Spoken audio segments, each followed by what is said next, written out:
Puji nama Tuhan, Shalom Bapak Ibu Saudara yang ada di Blitar maupun yang ada di Kalimantan. Saya ucapkan selamat malam.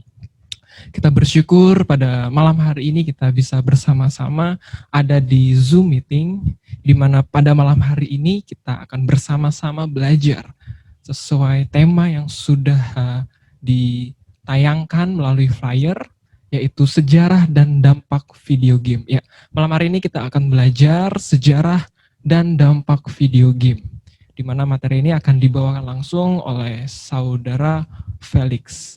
Namun, sebelum kita mendengar materi, saya harap Bapak Ibu Saudara yang sudah tergabung bisa benar-benar menyiapkan baik itu sinyal, baterai HP, supaya nanti di tengah tidak ada kendala ya Bapak Ibu Saudara. Dan sebelum kita memulai, kita akan berdoa terlebih dahulu. Mari kita bersama-sama berdoa. Bapa di dalam surga, kami mengucap syukur pada malam hari ini. Kami bersyukur bisa bersama-sama untuk kita bisa kembali untuk belajar bersama-sama mengenai sejarah dan dampak dari video game. Dan kami berharap melalui pelajaran pada malam hari ini, kami bisa bersama-sama mendapatkan banyak pesan-pesan dan pengetahuan-pengetahuan baru, sehingga di pelayanan kami bisa menerapkannya dengan baik. Kami menyerahkan pembelajaran pada malam hari ini ke dalam kuasa tangan-Mu, di dalam nama Tuhan Yesus kami berdoa, haleluya, amin. Ya Bapak Ibu Saudara, namun sebelum itu saya ingin menyapa dulu untuk Bapak Ibu Saudara yang sudah hadir pada malam hari ini. Ada Saini, Nunung, Olin, Pendeta Masi, Sari, Stefanus Budianto, dan beberapa orang lainnya lagi. Saya ucapkan selamat datang, selamat bergabung di pendalaman Alkitab pada malam hari ini. Oke, dan selanjutnya saya akan serahkan langsung kepada Saudara Felix untuk menyampaikan materi mengenai sejarah dan dampak video game. Oke, shalom, selamat malam Bapak Ibu Saudara-saudari.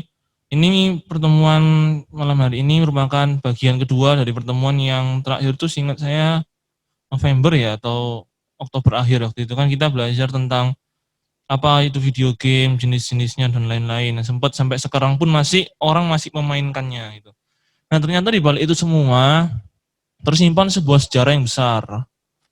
Sebenarnya itu sejarahnya itu panjang Bapak Ibu, cuman saya singkat kayak inti-intinya saja yang kita sampaikan malam hari ini, supaya kita nggak terlalu lama, karena kita akan lebih berfokus nanti kepada membahas dampaknya terhadap video game, dampaknya terhadap pemain video game. Itu ya kurang lebih ya. Ini kita mulai dari sebuah sejarah. Slide yang pertama kita akan pelajari tentang sejarah. Jadi pertama kali video game itu dikhususkan atau dibuat tuh karena sebuah kebutuhan. Jadi ceritanya suatu hari kita Bapak Ibu melihat pernah belajar sejarah, ada Perang Dunia Kedua. Di situ teknologi itu sangat minim. Sangat minim, hampir dikatakan teknologi itu istilahnya masih minor lah, istilahnya ya. Tapi mau nggak mau, perang itu kan harus jalan gitu kan. Mereka harus jalan, tapi butuh sesuatu untuk berinovasi dalam perang itu. Makanya ada terobosan tentang pertama kali bukan berarti dulu sekutu main game gitu. Enggak, maksudnya game itu lahir dari sebuah digital. Lahir dari sebuah era pembaruan digital, saya bilang ya. Istilahnya paling gampang itu, pembaruan digital. Akhirnya para sekutu waktu itu yang kalah dalam hal secara persenjataan militer mereka sangat besar, sangat mumpuni, sangat merajalela, tapi dalam hal sebuah teknologi mereka kurang gitu. Mereka butuh itu. Akhirnya lahirlah sebuah teknologi bernama video game. Tapi waktu itu bukan namanya video game, belum ada namanya. Hanya alat untuk membantu sekutu untuk bisa memberantas musuh lebih cepat gitu. Nah, kemudian kalau lihat di slide bisa dibaca, itu disebarkan beberapa universitas, kemudian di tahun 1950 dikomersilkan, artinya diresmikan oleh beberapa lembaga seperti yang tertulis di sana. Nah, kalau kita bicara tentang video game, itu ada tokoh pelopornya. Seorang tokoh bernama Alan Turing. Beliau ini mengimplementasikan video game ke dalam komputer.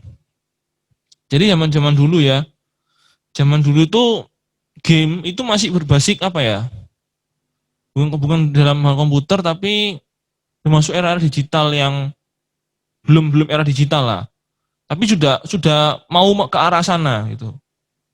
Kemudian Alan Turing ini berpikir butuh suatu wadah untuk meng, meng, mengimplementasikan atau istilahnya membuat game itu menjadi lebih asik, lebih enak dimainkan. Makanya itu ada komputer untuk bermain game. Itu ada jenisnya. Saya sudah tampilkan di situ, ada gambarnya juga di slide keempat ya. Bapak Ibu saudara-saudari bisa lihat sendiri. Kalau tic-tac-toe itu saya yakin Bapak Ibu saudara-saudari pasti pernah main. Meskipun bukan di komputer ya, tapi di permainan biasa gitu kan. Dulu waktu saya SD itu game tic-tac-toe itu masih ada yang main.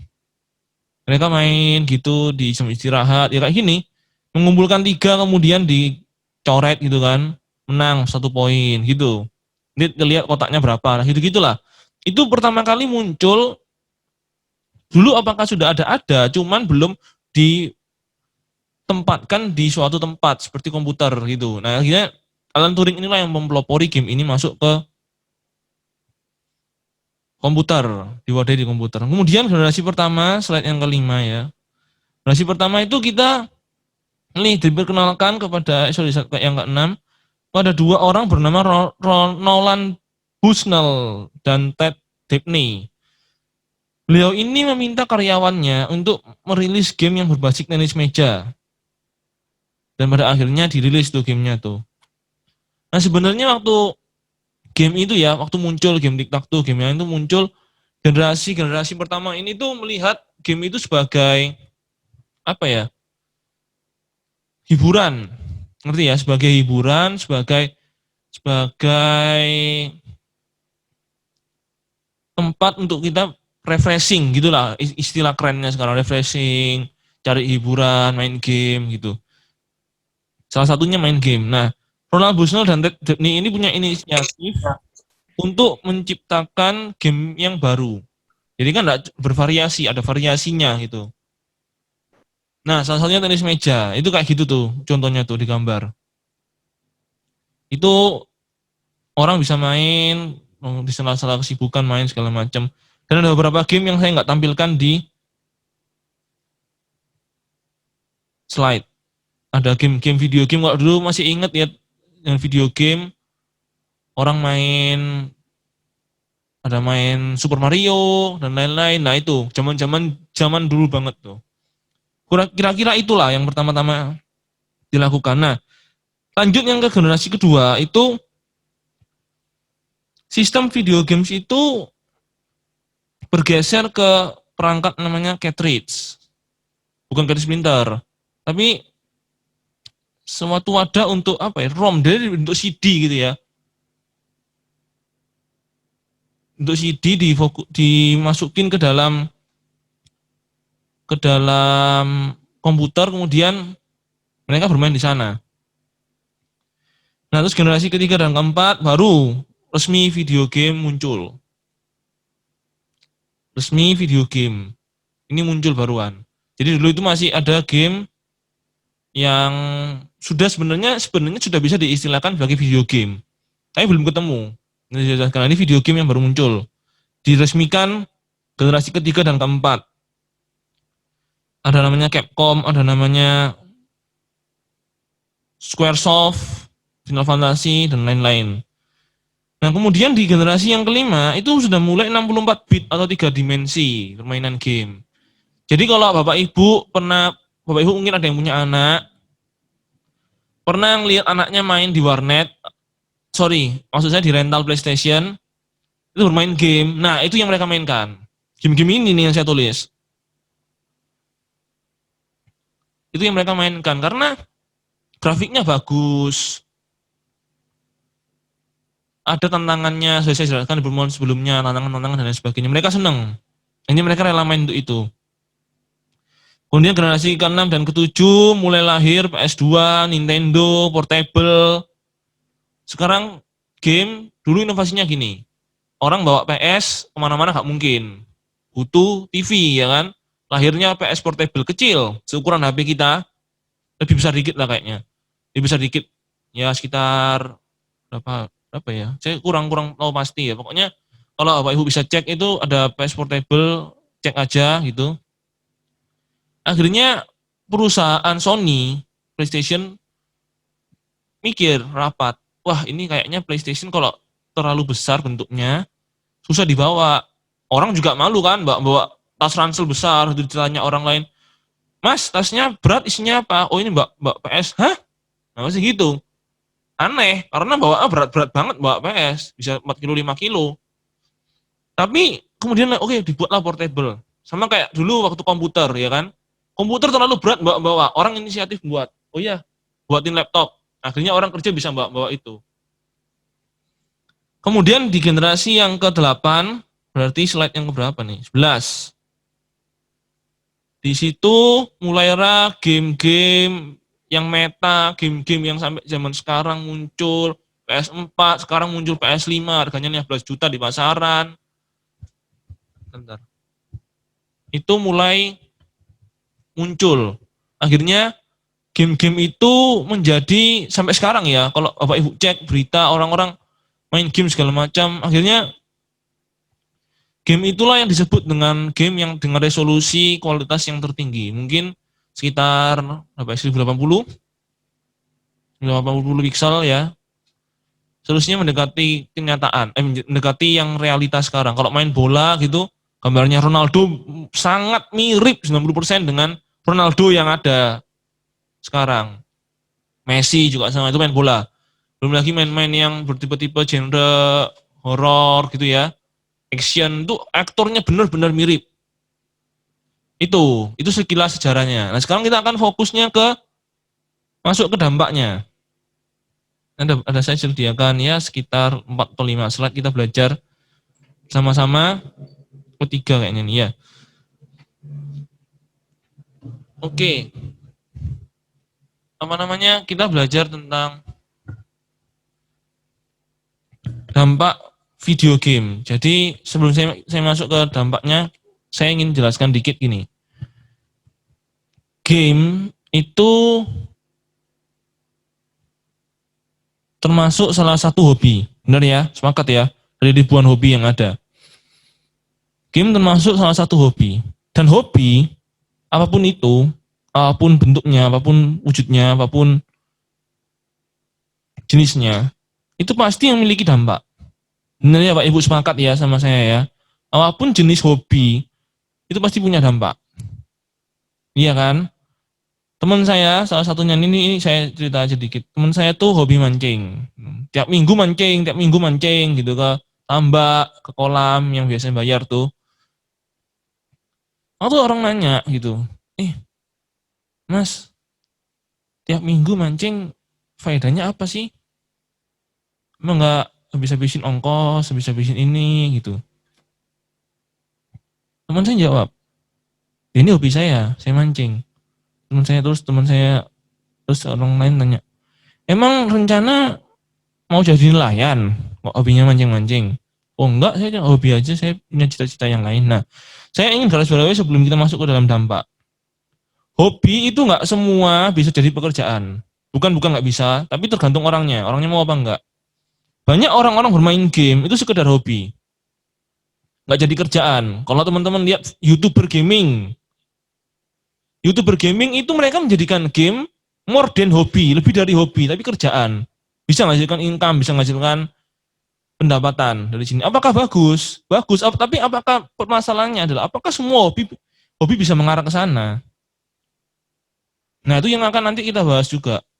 Sedikit lah.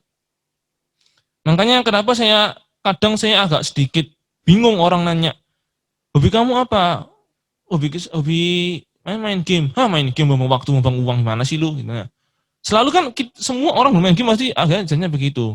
Dulu zaman tahun 2007 2008 tempat saya sempat heboh, orang-orang ada anak-anak kabur dari orang tua, dari les juga ada, hanya demi bermain game.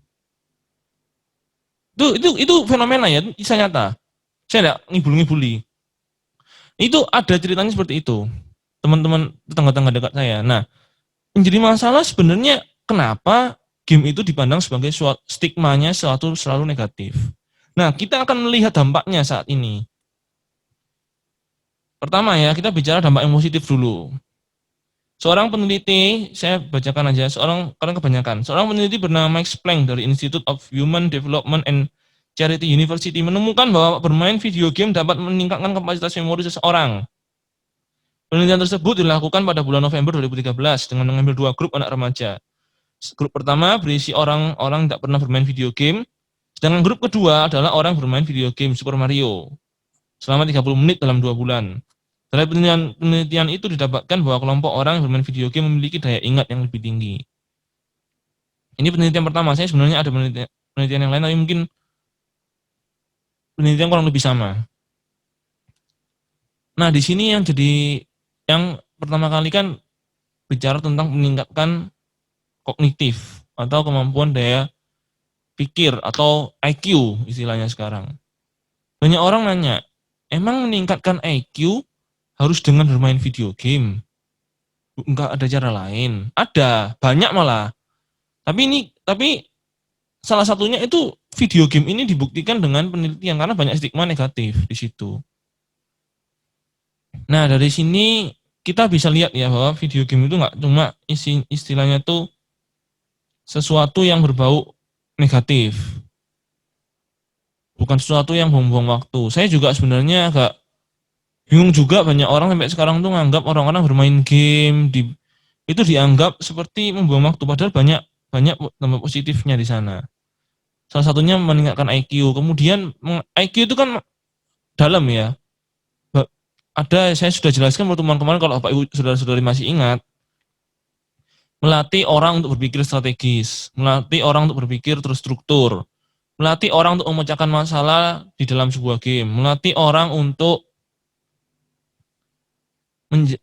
punya daya juang yang tinggi, karena bermain game itu butuh daya juang untuk mengalahkan musuh. Nah, itu kan banyak. Itu dampak positifnya tuh. Tapi ada tapinya. Yang menjadi salah dalam bermain video game itu adalah sebuah sikap yang berlebihan. Paham ya? Orang nyebutnya dengan kecanduan. Bahkan kecanduan video game itu masuk ke dalam apa ya? Gangguan psikologi yang cukup berbahaya. Kecanduan bermain game. Saya punya seorang tetangga itu, dia main game tuh bisa sampai 10 jam sehari. Ini serius, orangnya udah meninggal. 10 jam sehari. Bermain video game, bermain di warnet 10 jam sehari. Kenapa saya tahu? Karena waktu itu sempat ya, saya juga ketemu video game, saya sudah pulang gitu. Dia masih di sana. Kemudian pagi, saya mau berangkat sekolah, dia baru pulang dari rental video gamenya itu. 10 jam dia bermain video game. Akhirnya ya sekarang orangnya sudah nggak ada, sudah meninggal. Nah, ini yang salah apakah video gamenya? Enggak, karena orang video game itu sesuatu yang netral, karena benda nggak punya sifat baik atau buruk, nggak punya, karena benda mati, ya kan? Yang salah apa di sini? Sikap yang berlebihan. Akhirnya sikap berlebihan ini membuat orang terkena dampak negatif. Ya tadi itu salah satunya, meninggal gara-gara kecanduan bermain video game. Nah, saya catat ada berapa tuh? Ada 4 apa ada berapa ya? Coba saya lihat lagi ya. Ada 1, 2, 3, 4. 4 dampak video game yang negatif. Karena kecanduan. Pertama, memicu tindak kriminal. Nggak jarang kita jumpai orang rela nyuri uang orang tua, rela berantem dengan teman hanya karena video game. Kalah main video game pukul-pukulan. Iya kan? Ada. Dulu zamannya ada Smackdown, masih ingat ya, 2006 kalau nggak salah saya sempat singgung tuh ya waktu pertemuan yang pertama tuh. Itu main PlayStation, yaitu video game tuh ya, PlayStation itu salah satu video game ya Pak Ibu ya, jangan bingung. Udah beli PlayStation kok video game apa beda gitu, sama. PlayStation itu ya include termasuk ke dalam video game itu. 2006 sempat heboh, main Smackdown di rental. Setelah main pulang ke rumah dipraktekin, beberapa orang meninggal, masuk koran. Orang meninggal gara-gara Smackdown. Sebenarnya bukan gara-gara Smackdown, tapi gara-gara kecanduan bermain PlayStation Smackdown. Itu yang benar, bukan gara-gara Smackdown. Tapi gara-gara orang kecanduannya itu, akhirnya kayak gitu. Kemudian tindak kriminal juga banyak, orang nyuri uang dan lain-lain banyak. Yang kedua, menjadikan anak antisosial. Jadi kalau Bapak Ibu saudara-saudari punya anak gitu ya, main game itu, taruhlah ini saran dari saya juga punya kenang-kenangan karena juga teman-teman seumuran saya ini juga udah pada menikah Pak Ibu. Jadi apa ya? Ya makanya udah ada yang punya anak. Nah, mereka bilang, seumuran saya nih, mereka bilang, mereka membatasi anak mereka untuk bermain video game atau game lah, kita pakai istilah itu ya. Karena apa? Karena nanti anak akan jadi antisosial. Karena dunia game itu dunia virtual. Dan segala sesuatu yang virtual itu tidak nyata. Karena nggak nyata, nanti anak jadi antisosial karena nggak bisa ngerti dunia luar. Berapa banyak orang-orang sukanya main game, terus kecanduan main game, ketika dia melangkah ke dunia luar, mereka kaget, akhirnya depresi. Itu ada tuh. Sekarang keasikan main game gitu ya. Kemudian diperhadapkan dengan realita di dunia luar. Dunia yang sesungguhnya. Mereka kaget, nggak siap. Banyak di antara mereka depresi. Kemudian bunuh diri ujung-ujungnya. Makanya kenapa harus diberikan boundaries, diberikan batas. Jangan dilarang sama sekali, tapi berikanlah batas. Lanjut. Dampak selanjutnya. Kesehatan menurun. Nanti saya kasih contoh ya. Teman saya kesehatannya menurun sampai akhirnya meninggal. Yang bermain 10 jam tadi itu contohnya real. Terakhir, mengabaikan tugas dan tanggung jawab yang lain seperti belajar, les, ekstrakurikuler, kemudian kumpul-kumpul dengan teman, ada acara-acara yang lain dengan keluarga, itu akhirnya mengabaikan tugas dan tanggung jawab yang lain. Kenapa? Karena mereka asik dengan dunianya sendiri. Jadi kebanyakan anak ya kalau ditanya gitu, misal, ayo kita keluar yuk ke rumah nenek, ke rumah tante, ketemu saudaramu di sana main. Enggak enakan main game. Nah, kalau udah menunjukkan gejala-gejala seperti ini ya Pak Ibu, saudara-saudari, cepat hentikan sebelum terlambat. Kasih tahu. Misalnya ada acara, ayo itu teman-teman lagi belajar kelompok, ayo ke sana main belajar kelompok. Kemudian anak Bapak Ibu bilang, enggak lah, maaf, enggak deh, nanti dulu deh. Masih mau main game, masih mau pusreng, masih mau main game online, masih mau meningkatkan level di game. Kalau udah ada gejala-gejala seperti itu, cepat hentikan sebelum terlambat. Sebelum jadi kecanduan. Karena itu sudah menunjukkan gejala mau ke arah kecanduan. Gitu loh. Kecanduan itu kan nggak bisa meninggalkan kan. Kayak kecanduan narkoba. Narkobanya dilepas, udah gelagapan dan lain-lain. Nah, itu yang saya ingin sampaikan di dampak video yang negatif. Nah, sebenarnya kita sudah sampai ke bagian yang terakhir, yaitu kesimpulan. Saya memberikan 2 kesimpulan singkat saja malam hari ini. Pertama, sebagai manusia, hendaknya kita tuh bijak menggunakan waktu. Ya, menggunakan waktu, kita bisa memanage waktu kita. Kita nggak sampai kecanduan di satu sisi, tapi kita bisa memanage waktu kita. Kita menjadi orang yang bisa lebih bijak, teratur dalam menjalankan waktu kita, menggunakan waktu kita. Karena gini, orang yang disebut produktif itu adalah orang yang bebas dari kecanduan. Apapun itu. Paham ya?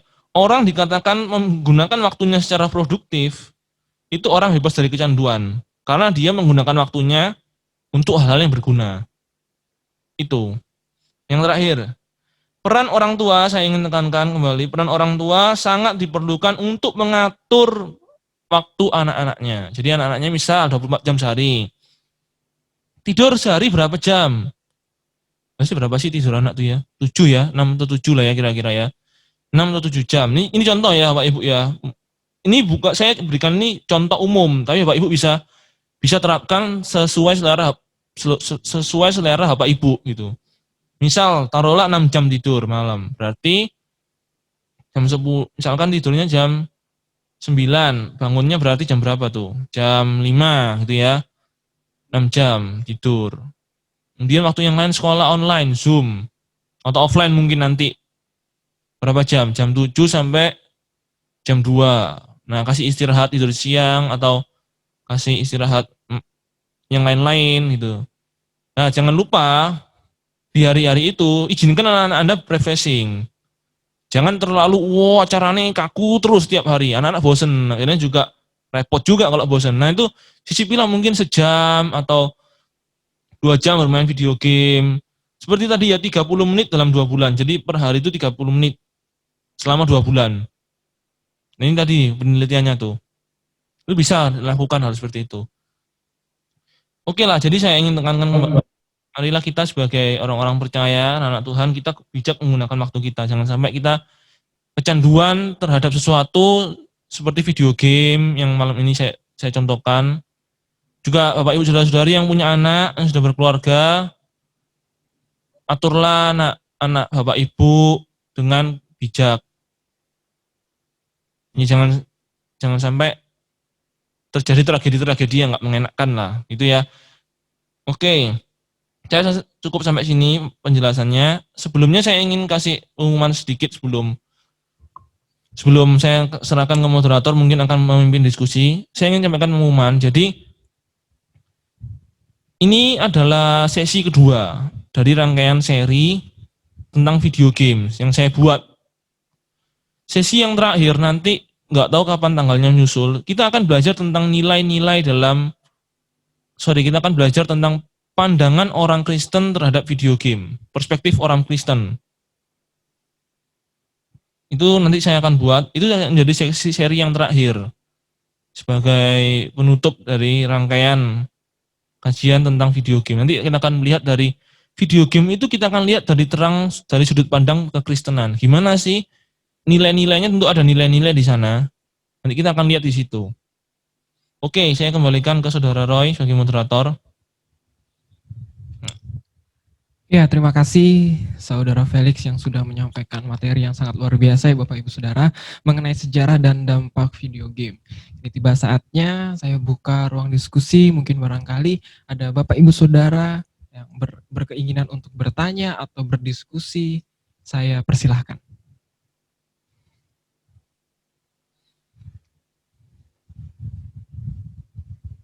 Atau bila mana Bapak Gembala ingin menyampaikan overview, saya persilahkan. Saya Pak mau tanya. Iya, silakan. Iya, Ibu. Saya Bu Sri Utami dari Jemaat Karismata. Iya. Saya punya seorang cucu. Itu juga kalau di rumah itu takut.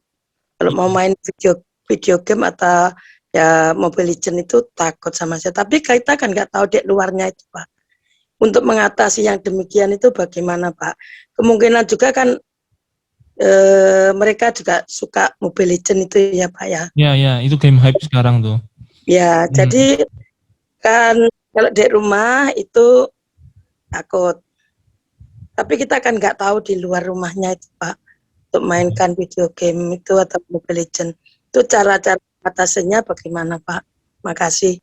Terima kasih Bu Sri Utami untuk pertanyaannya. Ya, pertanyaan yang sangat bagus. Bagaimana mengatasi jika anak itu di rumah nggak bermain game, tapi di luar nggak tahu gitu ya, main game apa enggak. Nah, memang ini saya pikir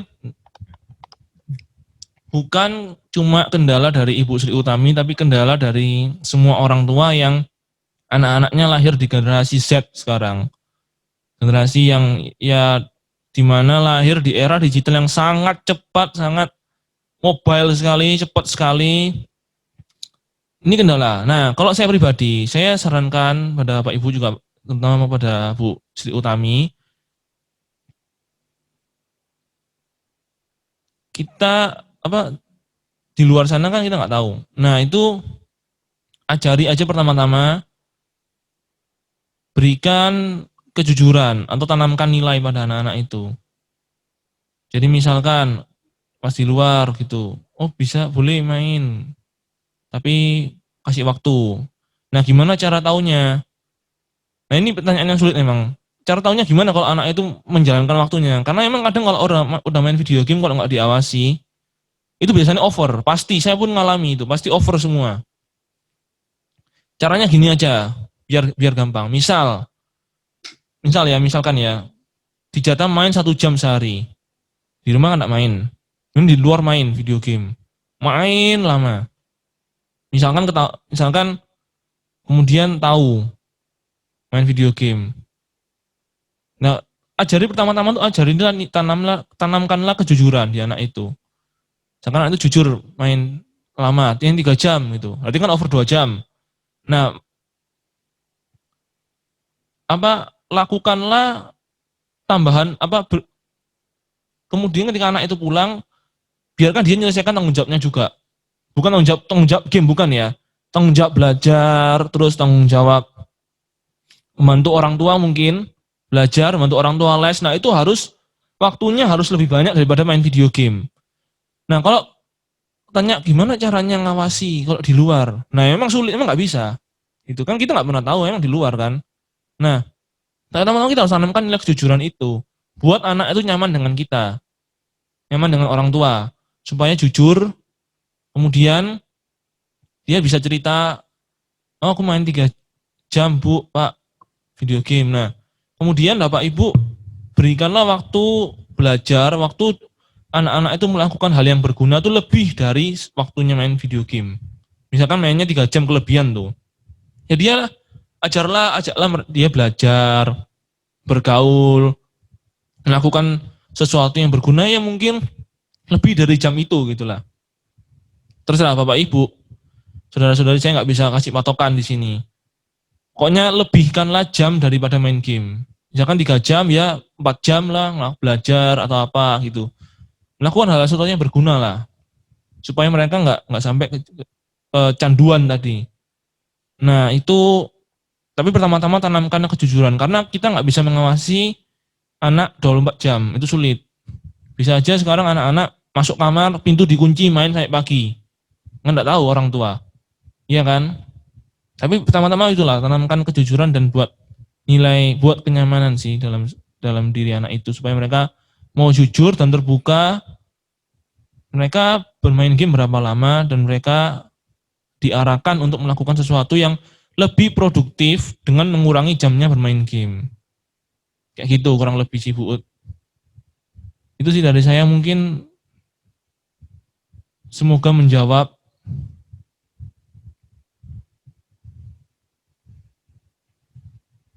Ya, terima kasih Ibu Sri Utami yang sudah bertanya, sangat luar biasa sekali pertanyaannya, dan bagaimana Ibu Sri, apakah terjawab? Atau... Ya Pak, saya tambahkan sedikit aja ya Pak. Ya boleh Bu. Ini kan ada cucu saya yang satu ini kan PKL. Padahal sekolah itu mengajarkan PKL sampai 5 bulan. Ya 5 bulan. Kalau saya takutkan gini Pak, saya kan mengajari, tidak ada orang tua yang mengajari tidak baik pada anaknya ya Pak ya. Ya betul. Orang tua pengen anaknya baik. Tapi saya pernah ditegur sama guru. Waktu di sekolahan itu, saya tanya sama guru, Bu, hari ini anak-anak pulang jam berapa? Oh jam sekian Bu. Ternyata anak saya kan nggak pulang. Nggak pulang lah. Karena saya tanya, di mana? Kamu di mana sekarang? Saya di teman saya. Mah, alasannya begini. Nah, saya kan di rumah sebagai orang tua kan wajib mengetahui di mana kamu bermain apa itu. Tapi kadang-kadang anak itu bisa berbohong. Iya, itu. Itu lazim, Ya, memang lazim itu. Tapi saya kan sebagai orang tua minta yang terbaik bagi anak saya. Apakah benar saya berkata sama anak saya begini? Saya sebagai orang tuamu memimpin kamu itu dengan cara yang benar. Kamu sebagai anak Tuhan, kamu harus tahu jalan yang benar mana, jalan yang salah mana. Itu kamu yang harus kamu pilih. Kalau kamu kasih waktu kesempatan, kalau ada orang tua yang berbaik hati misalnya untuk anaknya supaya anak itu belajar lebih giat supaya kelak kamu nanti jadi orang yang baik, jadi anak yang berguna, jadi anak yang sukses. Itu saya memberikan dua pilihan itu, apakah betul benar apa salah, maksud saya gitu. Menurut saya pribadi sih itu sesuatu yang benar ya. Jadi berikan pilihan pada anak untuk menjadi orang yang untuk meningkatkan kualitas dirinya agar menjadi orang yang berguna di masa depan, atau menjadi orang yang ya mohon maaf istilahnya Yang kurang ajar. ya gitulah istilahnya ya. Itu suatu keputusan yang bagus dan menurut saya itu pantas untuk dilakukan karena memang menghadapi anak-anak zaman sekarang dengan zaman-zaman dulu itu sangat different, sangat beda sekali. Nah, yang jadi permasalahan adalah itu bohongnya itu. Karena Ya, semua anak juga kayak gitu, Bu Sri Utami. Jadi ada ya. orang bohong ke orang tuanya itu sesuatu yang lazim tadi ditekankan ya. Nah itu makanya saya tegaskan kembali ya, mari kita coba tanamkan kejujuran itu gitu di diri anak kita. Lebih begitu sih. Ya, Itu makasih Mas Rizky, makasih banyak waktunya. iya, sama-sama Bu. Semoga menjawab dan semoga puas dengan jawaban Amen. saya. Amen.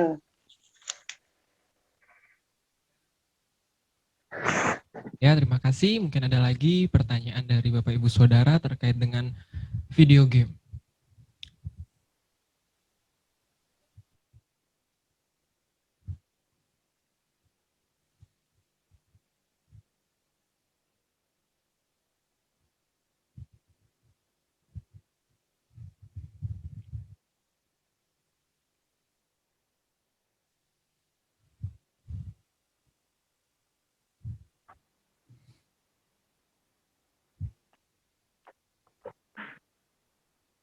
Hmm.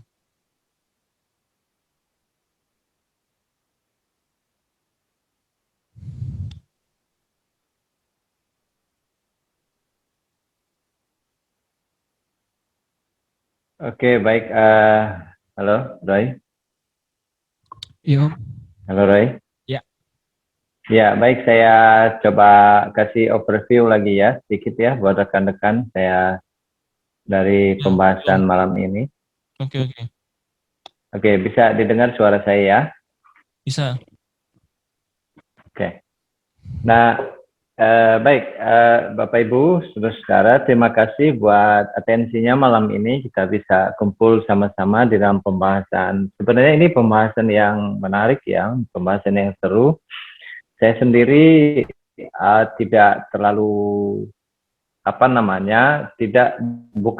bukan orang yang suka game, tapi saya concern bagaimana game ini berkembang begitu luar biasa, sudah dijelaskan. Jadi kenapa kita kumpul malam ini? Jadi memang saya minta rekan Felix ini untuk membuat paper khusus, membuat penelitian tentang ini game ya. Jadi sengaja saya suruh minta dia buat project untuk buat penelitian tentang game karena saya pribadi membaca beberapa literatur tentang game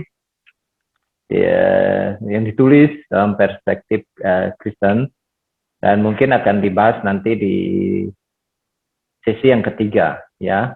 Nah, sebenarnya kita ingin sekali mendorong lebih banyak Bapak Ibu, Papa Mama khususnya untuk bisa mendengarkan materi ini, penyajian ini. Terima kasih buat rekan Felix yang sudah menyajikannya dengan semangat baik, menelitinya. Kenapa ini kita pilih? Kenapa gereja memilih ini sebagai materi yang perlu disampaikan? Anak saya itu lahir di era teknologi yang mereka lahir di era teknologi ketika mereka masih kecil, teknologinya itu masih belum 4G mau ke 5G sekarang. Jadi ya teknologinya masih sangat sederhana. Tapi kalau Bapak Ibu lihat itu pengaruh. Jadi tidak terlalu ketika mereka sudah beranjak dewasa, sekarang mereka anak saya satunya juga suka game. Tapi mereka bisa memahami tadi penekanannya tentang kejujuran. Jadi ada perhatikan item-item penjelasan yang diberikan oleh rekan Felix, saudara Felix malam ini. Hal positif apa, dampak positif apa, lalu yang negatif apa. Nah, di situ perlu untuk diberikan penekanan, perhatikan baik-baik itu. Mungkin selama ini kan Bapak Ibu, saudara-saudara punya cara, ya, karena punya cara untuk memberikan pengertian atau membuat pendekatan kepada anak-anaknya ketika anak-anak mereka sudah terlihat mungkin belum sampai kecanduan, tapi sangat doyan sekali dengan game. Nah, punya pendekatan sendiri, tapi malam ini kita coba menyodorkan sebuah pandangan yang mungkin belum pernah Bapak Ibu pikirkan. Jadi kita menyodorkannya. Penekanan tadi diberikan, tekankan, latih anak-anak untuk jujur. Dan ini nggak mudah, tapi sangat ditekankan. Nah, bahaya dan dampaknya tadi apa? Lari dari tanggung jawab, antisosial. Kemudian lagi dampak psikologi yang lain masih banyak selain ada dampak positifnya.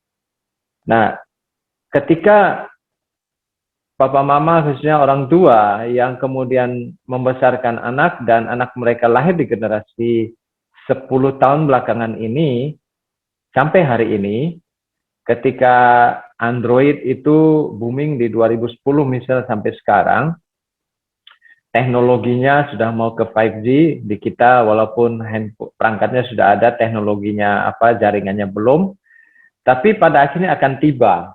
Mungkin nanti 6G gitu, sampai yang ke-6, ke-7 dan seterusnya, yang menunjukkan betapa pesat perkembangan teknologi dan kemudahan mengaksesnya. Nah, akhirnya apa yang perlu, tadi sudah dijelaskan banyak hal. Saya ingin sekali sebenarnya mendorong Papa Mama malam ini, paling tidak kita punya diskusi dan kita bisa membincangkan ini, kita ada pengertian-pengertian yang baru yang ditambahkan berkaitan dengan bagaimana akhirnya saudara-saudara, Bapak Ibu khususnya bisa mendampingi anak-anak mereka untuk tetap bertanggung jawab dengan kehidupan mereka. Sangat berbahaya ketika mereka kehilangan tanggung jawab atas diri mereka karena mereka sangat terikat oleh game. Ya. Dan sekali lagi game itu tadi sudah digarisbawahi netral. Ini netral. Tapi selain netral, sudah akan perhatikan, saya membaca riset terbaru 2020 mungkin. Jadi pendapatan di industri perfilman itu kira-kira revenue-nya, pendapatannya digabung dengan sport, ya, olahraga. Ini khususnya di Amerika ya. Pendapatan film atau yang terbaru risetnya, pendapatan film yang pertama, pendapatan dunia film, industri film plus sport olahraga di Amerika Utara digabung jadi satu, maka pendapatan dari teknologi game digital ini sudah melampaui dua industri tadi digabung. Nah, riset terbaru, pendapatan industri film ditambah industri musik digabung jadi satu, tetap berada di bawah pendapatan industri game. Artinya apa? Game ini tumbuh dengan sangat eksponensial, melampaui kemampuan kita memikirkannya gitu. Tapi ini terjadi. Saya membayangkan 5 tahun ke depan apa yang akan terjadi dengan dunia game. Begitu kita lihat dari penghasilan di industri ini begitu besar dan pengeluaran begitu besar juga yang pemakai-pemakainya. Nah, artinya apa? Pendampingan pada akhirnya sangat penting. Caranya bagaimana? Salah satu yang kita tawarkan bagi Papa Mama sebenarnya kita pengen ada lebih banyak yang bergabung sebenarnya. Saya harap nanti di sesi ketiga ajak lebih banyak jemaat khususnya yang punya anak-anak untuk bergabung di sesi ini supaya mereka punya pemahaman, karena benar-benar ini menjadi pergumulan saya sebagai gembala sini. Saya bergumul sekali melihat orang tua yang akhirnya nggak bisa ngomong apa-apa, membiarkan, bukan mereka membiarkan, tapi sudah nggak ada kata-kata untuk diomongkan kepada anak mereka ketika melihat anak mereka sudah terlanjur kecanduan game, sangat doyan dengan game, hobi banget dengan game, dan melupakan tanggung jawab hidupnya, tanggung jawab sosialnya, kemudian perubahan-perubahan psikologi, dan seterusnya. Jadi saya harap ini dipromosikan kepada teman-teman nanti, baik ada di Pontianak, di Tulungagung, di Blitar, kita coba lebih masif mengajak papa mama untuk gabung di sesi berikutnya, di sesi terakhir, supaya bisa menanggulangi, ya, kita yang bisa kita buatlah, kita menanggulangi anak-anak kita. Pada akhirnya papa mama punya kemampuan untuk mendampingi anak-anak mereka, bisa bersama-sama tumbuh di dalam iman, di dalam kepribadian yang kuat, yang baik, dengan tanggung jawab yang baik, karakter yang baik, walaupun di saat yang sama mungkin mereka menyukai game. Jadi ada keseimbangan yang terjadi. Nah, ada yang salah di budaya kita, ya, di budaya timur, khususnya di Indonesia.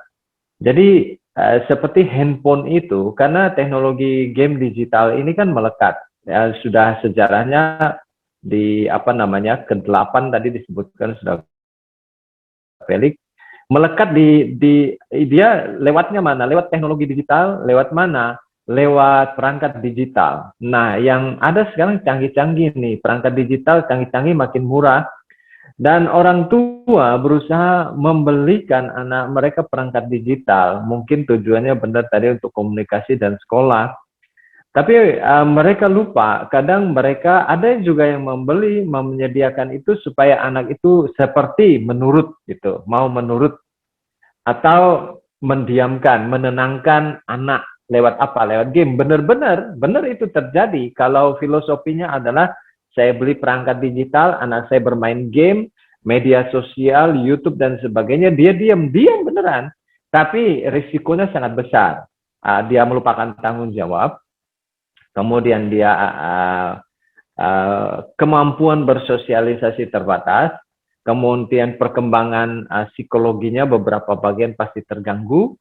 Hubungan saudara pun menjadi sangat sangat terbatas karena kita melepas mereka untuk diam dan tenang seolah-olah menurut lewat perangkat digital dan berbagai macam media konten sosial dan juga teknologi digital game ini yang ada di dalamnya. Jadi saya memesankan itu, semoga di sesi ketiga kita ajak lebih banyak untuk gabung, karena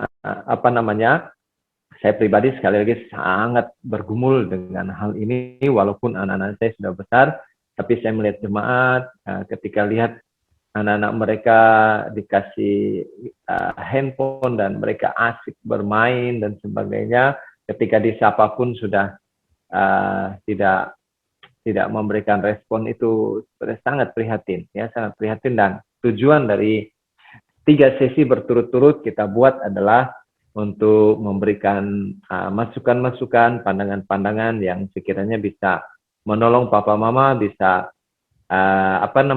mendampingi anak-anak mereka. Jadi kita berusaha untuk menolong itu supaya terbantu, ya. Kita lebih awal, lebih mudah memahaminya lebih baik. Jadi sekali lagi, papa mama pasti sudah punya cara sampai hari ini untuk menangani anak-anak mereka yang kelihatannya sudah suka dengan game, media sosial, konten media sosial. Nah, kita mau menyodorkan, mungkin ini sebuah pandangan yang baru, boleh dicoba, boleh diikuti, ya, cara-cara yang positif yang kita tawarkan malam hari ini.